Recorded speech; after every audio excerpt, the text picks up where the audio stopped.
My name is David Bernstein, VP of Big Data at Equest. I'm next on the RecTech podcast.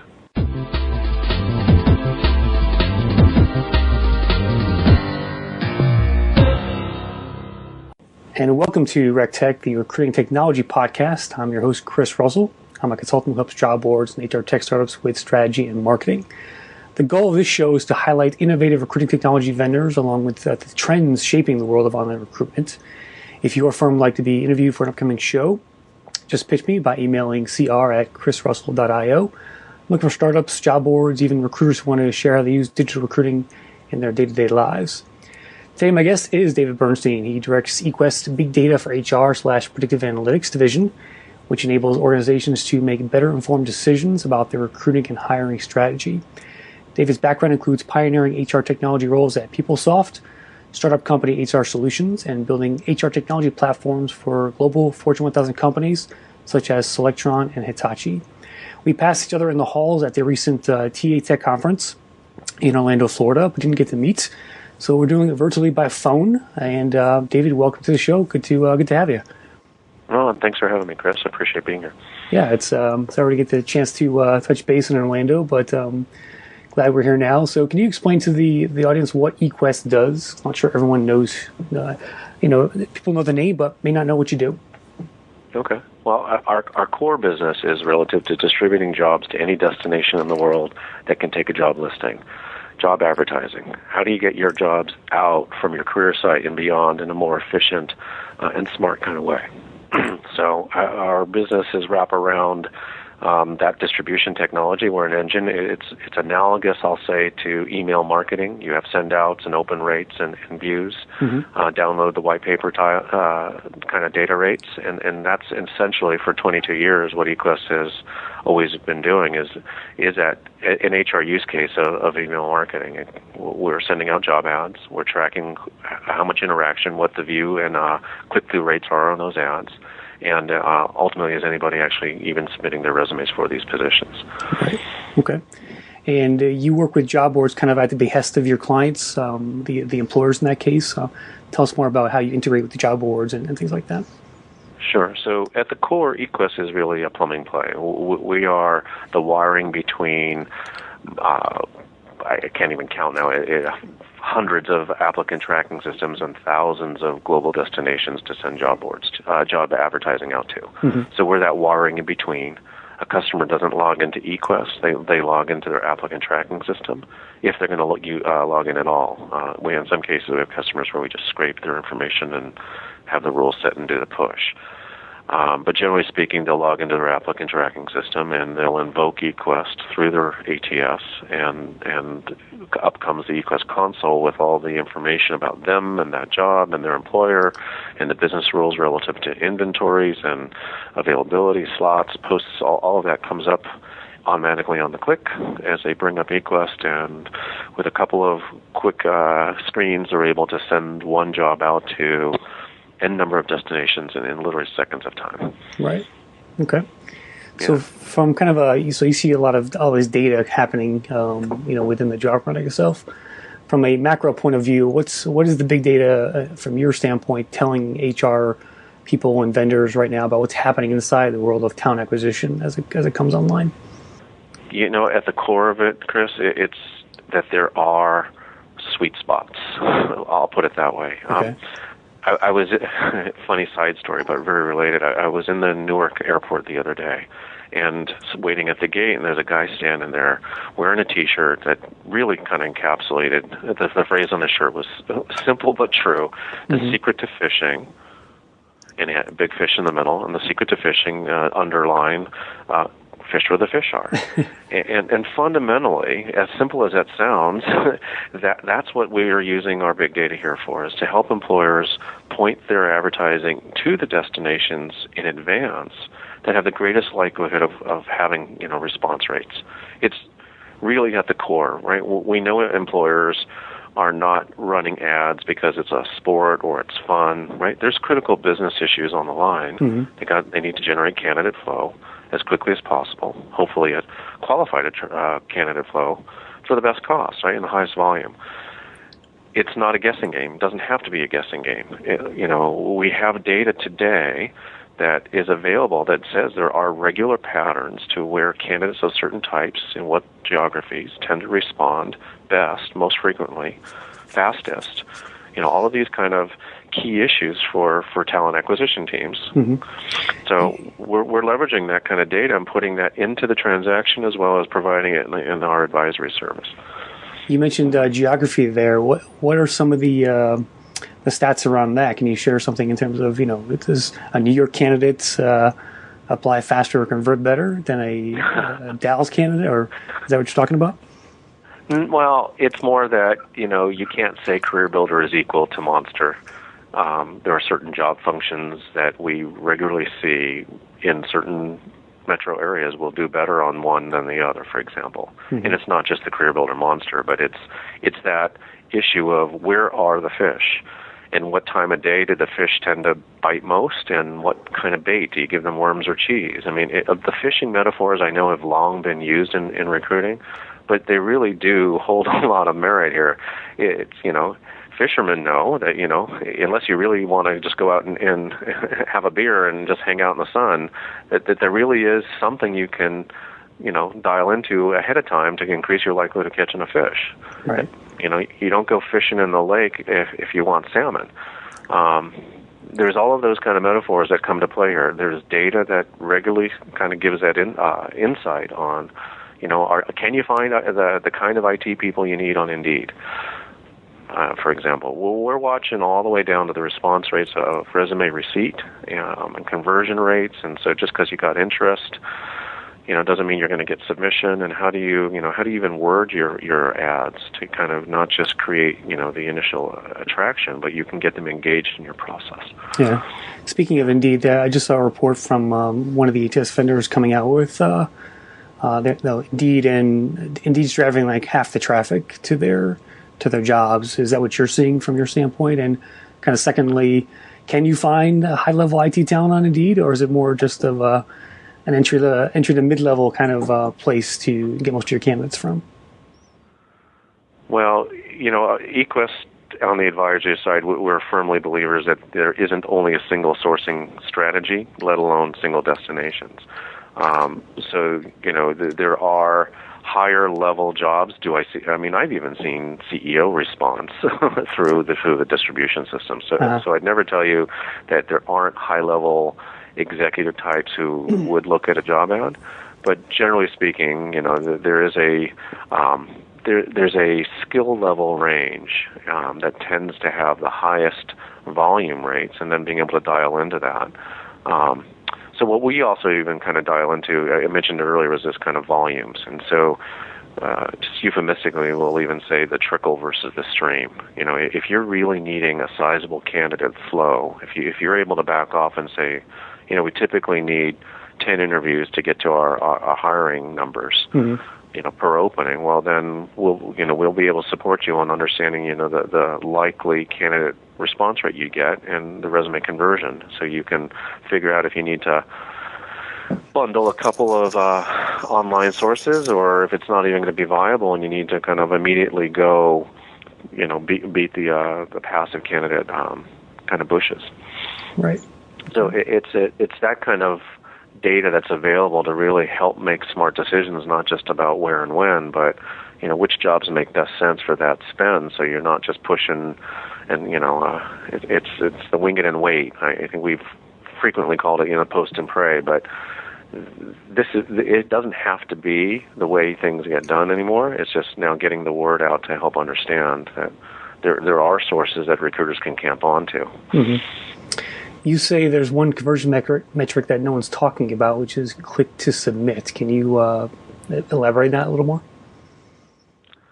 Well, sure. At the end of the day, web marketers long ago figured out, what's the gold in their online marketing, and for us in talent acquisition, it's no different. It's a resume receipts, and there's so much focus on views and clicks, which is interested parties, which certainly gives some indication of the sentiment around your employer brand. Let's say, I for example, I'll frequently see large open rates, measured as the view, but large open rates for jobs, but incredible drop-off rates in terms of candidates who opened and read a job deciding not to click through. So you clearly get the sense that candidates are seeing a list of jobs to open.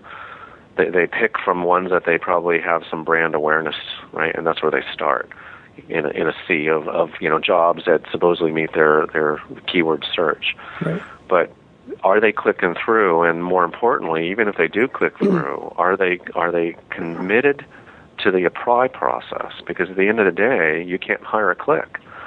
And so it's kind of a funny moment, right? that there's so much emphasis from the job boards around providing, click-throughs, but, at the end of the day, employers need that kind of top-of-funnel closure before they begin doing their kind of, interview offer hire metrics.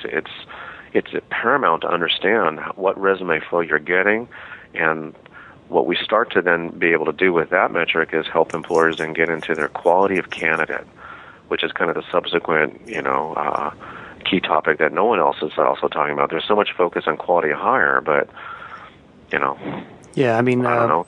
When I was in corporate recruiting, I was buying clicks, and, maybe one or two of those converted into an actual application. I don't think too many employers are, they don't look at that enough, I think, and they don't look at the reasons why they're not applying afterwards. So whether it's the job listing itself or their apply process is too long or complicated, they need to really start looking at these things in terms of getting these applications to convert, right? But isn't it phenomenal? If you step back and imagine, what did the candidate just do? They went to a destination, they did a keyword search, they got a list of jobs, they perused the list, they found one that they liked, they opened it, they read it, and they clicked this button that says click to apply, so they know exactly what's about to happen. They get transferred to the identical job posting that they just read, right? Yep. And then they still don't complete the process. Isn't that phenomenal? Yes. It's just an amazing amount of steps that they've gone through and nearly committed and then didn't make the purchase at the cash register, right? Abandoned shopping cart, e-commerce folks will go crazy with that. Yes. Right? Yeah, and so how do we help our HR brethren get kind of more connected to? At the end of the day, it's how many shoppers came in the store and how many folks came to the register, but also, where it varies, right? In recruiting, we not just care about a buyer, but we want to also talk about qualified, right? This qualified resume. Mm-hmm. I was standing in front of my customers the other day, and they said, "Yeah, we get 100 resumes, for every post from XYZ." But we typically only like to talk to 2 of those. And that's what they've started to see as their pattern, right? It's a 2% quality factor, 98% garbage, right? Yep. And that's a lot of work to sift through, and we know talent acquisition is actually mostly a rejection business. And now they've also given the recruiters who are already busy a lot more work they have to do. And so they're starting to talk with me about how do we titrate down and not get more clicks and submits, but how do we get to a higher candidate quality flow? Yeah. So how do they do that? Do you have any ideas for them? Well, so, some of the research that we do with our data then starts to delve into the unstructured text. And that's also part of this whole, value add of what big data can bring to the table is it can reach into things that were historically unreachable in terms of analysis. And so there's a lot of work you can do now in looking at not just words of ads, but themes that are expressed. And some of the research that we've done with what do you mean by themes? Well, so I was going to share. So the University of Connecticut, for example, is one of our academic partners that we've kind of hitched up with, and they have they leverage a 20-dimension employer branding model that essentially revolves around these things called symbolic and instrumental messages. But symbolic messages are things like commitment to a cause, for example, is one of these kind of high-level fuzzy ideas. Okay. But so each employer will find their own value to be able to express, but there are certain themes that we see in the research with them that have a higher likelihood of evoking committed response to submit, right? And if you think about it just kind of logically, I mean, and I know this is not about logic, but it seems to make sense in terms of if you're a candidate, if you're a DBA, let's say, and you have 100 choices of where you could do your DBA skills, why would you do them here, not there? Right? Mm-hmm. It's kind of like if you're going to buy a clock radio, and you can buy one at Target, at Walmart, and Kohl's. well, why would you, then what's the difference about where you'd buy it, right? They're all going to be relatively similar priced, and they're going to be, the exact same product once you get it out the box. So what gets into your buying decision as a consumer about that? And how do we leverage in HR what the consumer marketing world has already started to camp onto? Sometimes it's convenience though too, right? I mean, if you're taking the store analogy, I mean, convenience is not really a motivator for the job. Well, it is, I guess, for location, I guess. So yeah, some employees, right? Candidates may say, I want the job in the 5-mile radius of my house. Yeah, right? yeah, that's true. But but there is a branding kind of moment that does play into it. It's a package of things, and as we get the ability to put the easy access to this kind of science into the hands of, folks who are really, talent acquisition leaders, we know they're busy, right? They got a lot of demands, but at the same time, there's all this information that can help guide and give them, more powerful decision-making ability.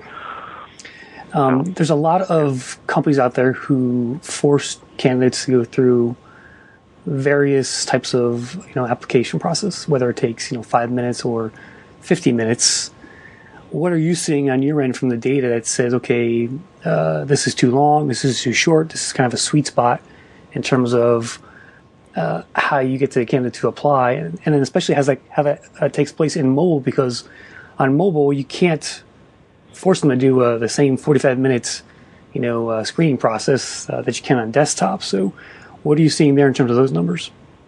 Yeah, so the phrase I use in a customer conversation would be, we talk about candidate leakage, which is really just another way of saying the drop-off or lack of conversion rate. Mm-hmm. So as employers actually gasp. They think I'm off my rocker when I tell them that you're lucky if you're going to get 50% of your clicks to actually be submits. They look at me like I have a third eye or something. And because really what we see is that most of the employers are getting a 20 to 30% conversion rate. And if we go back to that kind of explanation around the workflow the candidate went through, and then at the end of the day, 70 to 80% of those still don't give you their resume. Now, we know in talent acquisition, it only takes one, and that's all you need. But if you didn't get to see, 70% of what of interest you generated, all you're being able to review is what you got, right? Mm-hmm. So there is that kind of world, and certainly as you referenced, mobile then has a greater likelihood of candidate leakage. And so we also then are able to dial into what amount of the response rate is actually coming in on a mobile device, for example. And so if you can see healthy response on mobile, especially for key jobs, what I'm finding is my employers who are connected to this are saying, maybe I need to accelerate my decision to put something mobile friendly and responsive up front.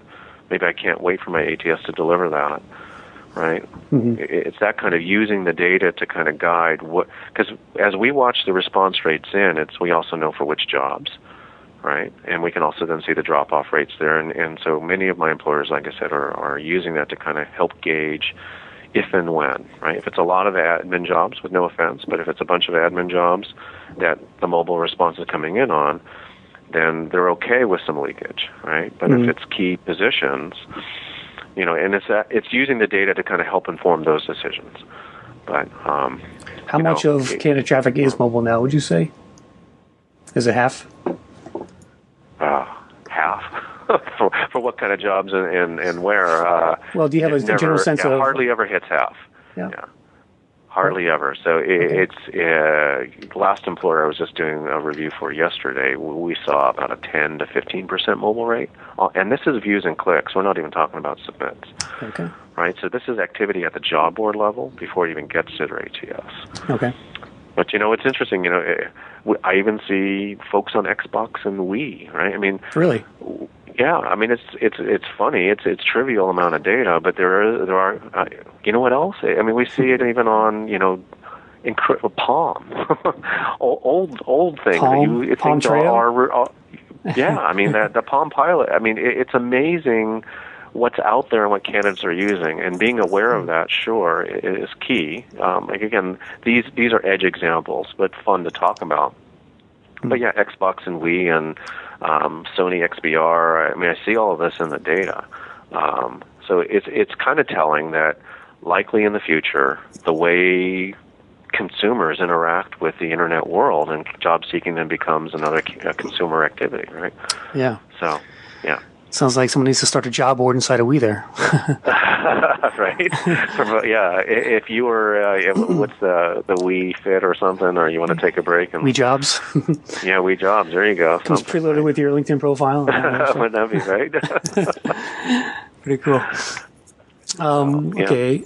This is good stuff, David. The other day I was looking at one of my stats on one of my sites, and I saw something called a Facebook bot that was, I guess, crawling my site somehow. You mentioned kind of spiders and crawlers and bots and that are out there now. What are you seeing as far as that goes in terms of these auto-generated clicks that sometimes happen? Yeah, that's the other kind of dirty little secret that doesn't get talked about. And as a neutral provider of information to customers, it's incumbent upon us to make sure we're scrubbing that out of the data. Mm-hmm. And it depends on which boards. I actually can tell you that there are some destinations that have 20 to 40% of the click traffic being registered by these very clearly named and identified internet machine activity items, right? The spiders, bots, and crawlers. Mm. And what I've come to learn as I've done more research around this is that when a bot gives itself the clear appearance of that in the internet technology world, it's actually considered a good bot, and it's just saying, I'm here and I'm doing things, I'm not trying to hide. The bad bots are the ones that try to look like humans but clearly aren't. And that's where there's another secondary layer in that dirty little secret, but, scrubbing out and just kind of making sure that this traffic that's being used to, let's say, index and crawl and be used for other useful purposes on the internet isn't being counted in the traffic reporting that you're getting from your supplier. Is there a way for either a job board or employer to tell what's a bad bot versus a good one? Well, we can see it as it comes through the system. It's just pulled out of the browser header. It's data that can easily be extracted. So if Equest can see that it's coming through from the candidate, then certainly the job board knows as well, and they should be able to filter that out. It's just, again, with no accusation, it's just unclear how much of the industry is providing that level of a scrub before they provide their employer reporting. So, again, that's one of the things that we assert, is that we're going to just make sure that you're not dependent on the supplier to give you reporting that may or may not be as clean as it could be. And I know very few suppliers who will want to provide data that says we don't do well for you, right? Right. But that's kind of this general thing overall is what is the value to the employer in today's world for the job board or for using these active seeking destinations? It's shifting, and that's where I think one of the themes that I think we were hearing at the event that we were just at is this general understanding that the world is changing, right? It isn't the same 20 years ago. We were, you could publish jobs and be value add to the employer. Right. Do you think, since we have there's kind of different models out there for people making money off job listings, whether it's a flat fee to post or pay-per-click, or even now some of the PPA stuff, the pay-per-applicant, the AppCasts of the world, et cetera. Do you see a shift in that in terms of, 5 years from now, are we going to be doing more pay-per-applicant stuff? Because that's really where the most, I think, effective cost for the employer is where the effective cost effectiveness comes in, right? Not just paying for clicks, but paying for actual applicants. What do you say about that? Yeah, well, don't you think it makes total intuitive sense, and yet it's a very small amount of the overall traffic or purchase that we still see. I think my sense is that it is too hard for the average employer to have to manage these programmatic rules engines, and that's fundamentally in the way, right? To give a campaign a certain amount of dollars and talk about, buy rates at noon versus midnight and cost per words and, know when to shift the dollars from here to, it's well too cumbersome. HR folks, right? You can wrap your mind around this. You can put your job up at Monster or any of these other post boards. It's simple. 30 days it goes away. Yep. In a slot, you put it up and it stays there in perpetuity until you take it down. Right? This kind of fudging and around and all that, it certainly though paying for what you need and knowing when to turn that off and all that has all the right phrasing around it. It just, obviously, if it were so great, why don't we see 80-90% of the market that way now, right? Yeah. So something has to be addressed for that to be, because it is the right way to do things, right? Employers need resumes, right. Qualified resumes. So clearly, that's the only reason today, and that's the shift. It's not publishing anymore for... side story, but 20 years ago, when I started in HR PeopleSoft, we were running $20,000 a weekend in big display ads across columns. Right? That was the way. And I'd walk in every Monday, and my team, they would assemble. We'd flatten out all the curly paper from the fax. We'd scan it up online, right? And then by Wednesday, we get all the snail mail. And we put that up online. Right, and then we would count how much resume we got against that $20,000 spend. Well, today, right, you can reach a lot more people a lot quicker and a lot more words, right, for a couple $100 post at XYZ board, right? So, but that value then is now surpassed. It's really, again, it's all back to how do we get the employer in touch with qualified people as quickly as possible. Yeah, it's kind of funny. The more technology is here, the less it's changed. Right? Yeah, that's very true. I think jobs are so ubiquitous now across the internet. It's almost become now they're commodities, right? You can find the same job in many places too online.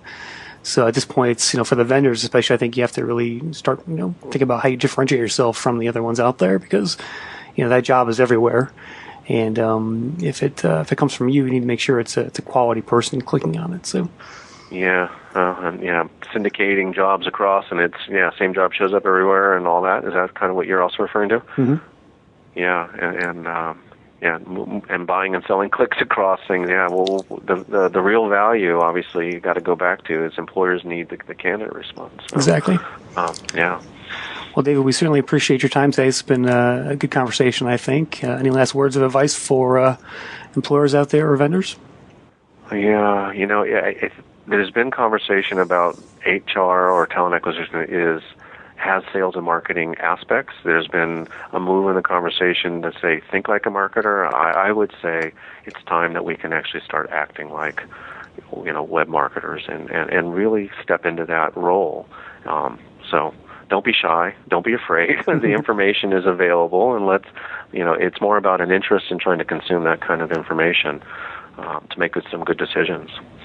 David Bernstein, thanks for joining us, and tell us how people can connect with you and Equest. You can reach me at david.bernstein@equest.com. Awesome. Well, that will do it for this edition of the RecTech Podcast. Follow me on Twitter @ChrisRussell or visit chrisrussell.io. Thanks for listening.